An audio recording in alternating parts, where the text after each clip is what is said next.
Assalamualaikum Mams. Hari ini saya mau makan-makan bersama keluarga besar dari suami saya. Ikutin terus ya videonya. Jangan lupa untuk bantu channel saya dengan cara like, komen, dan subscribe. Terima kasih.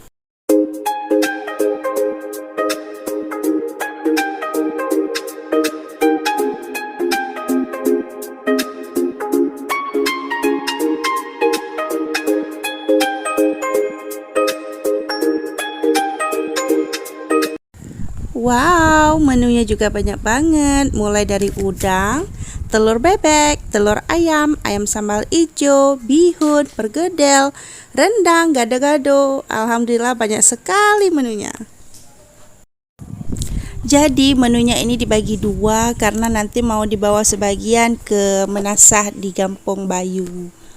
Makanya sudah di packing seperti ini, tinggal dibawa aja ke sana.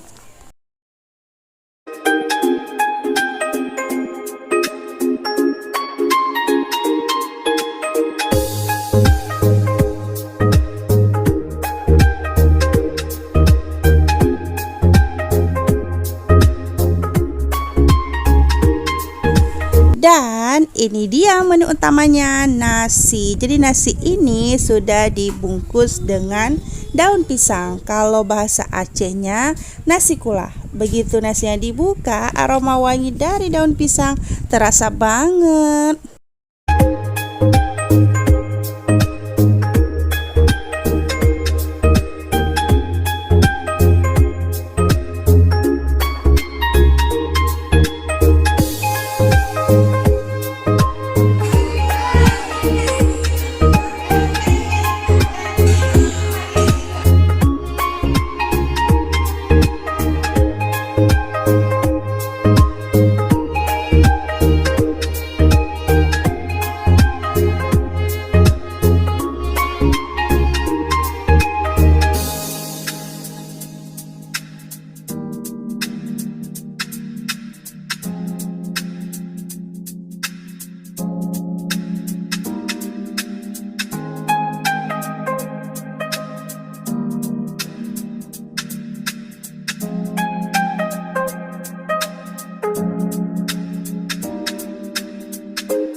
Terima kasih sudah menonton video ini. Jangan lupa untuk terus dukung channel saya agar terus berkembang dengan cara like, comment, subscribe, dan jangan lupa untuk dibantu share juga video ini. Thank you. Wassalamualaikum warahmatullahi wabarakatuh.